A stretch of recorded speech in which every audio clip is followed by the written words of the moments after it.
Between May 27th and June the 1st of 2019, a sub-regional exchange gathered 9 countries from the Pacific for a workshop in Nadi, Fiji, to discuss the restoration of forests and other ecosystems within a landscape approach.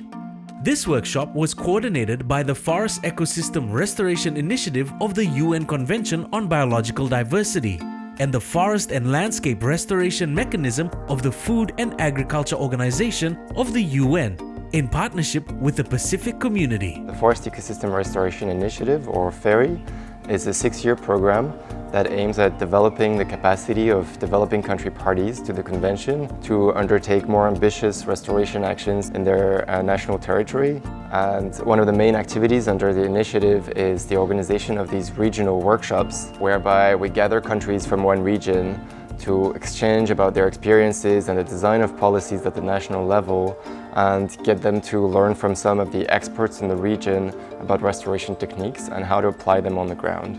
Through Korea-led initiatives, a number of countries have recognized Korea as a key partner in forest restoration. And in this regard, Korea Forest Service will constantly strengthen international cooperation. Different objectives were attempted each day of the workshop. Day 1 was about ensuring that participants have a good understanding of the different international initiatives on restoration, their respective objectives and potential to contribute to environmental and socio-economic targets, reviewing the national targets and commitments on restoration at the national level, assessing data needs and capacity gaps to establish national targets that are specific, measurable, agreed, realistic, and time-bound. SMART.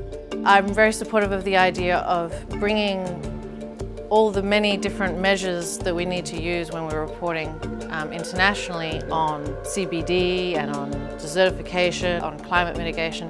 Bringing those all together into one simple target around restoration, I think, is very effective. So that was a really powerful suggestion, and I think that's something that I'm keen to go back, especially in Vanuatu, and support the team to develop that. Day 2 was dedicated to promoting exchange of experiences on restoration among participating countries, offering participants the opportunity to discuss the challenges and opportunities of specific restoration interventions with experts.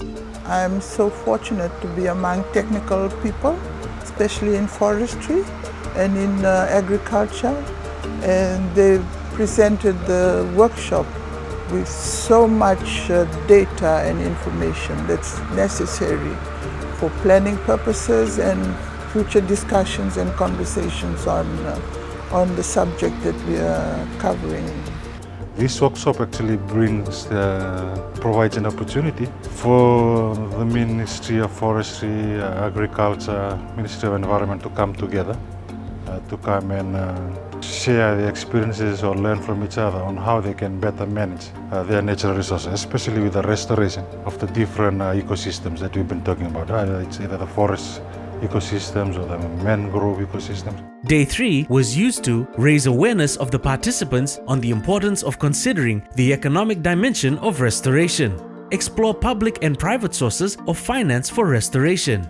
Through this workshop, we would like to discuss with representatives from forest, environment, agriculture, what are the benefits of landscape restoration. The benefits are manifold. They can be for biodiversity, they can be for carbon, they can be for social livelihood, which is really at the center of what we want to do as well. So we want to discuss how can we implement projects in country that actually deliver multiple benefits for the environment and for the people. We share information.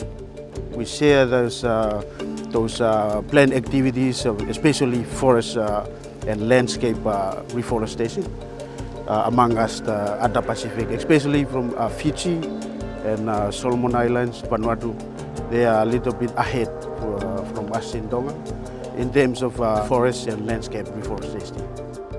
On the final day of the workshop, participants gathered with members of Visese village in Vunda to replant mangroves. Visese is believed to be the place where the first Fijians arrived by canoe many years ago. Without the protection provided by mangroves, the village is facing coastal erosion and inundation of land areas, resulting in some homes being relocated inland. This meeting has really inspired me to go back to the community and go at the ground level and talk to them about CBD, and talk to them about convention, and talk to them about commitment. This workshop was possible thanks to financial support from the Korea Forest Service of the Republic of Korea and the International Climate Initiative of Germany's Federal Ministry for the Environment, Nature Conservation and Nuclear Safety. In the Pacific, things are different with high elevation countries and the atolls. This is an international initiative. From here, it will move to the international level. We wanted to make sure that the voices of the Pacific is heard from everyone.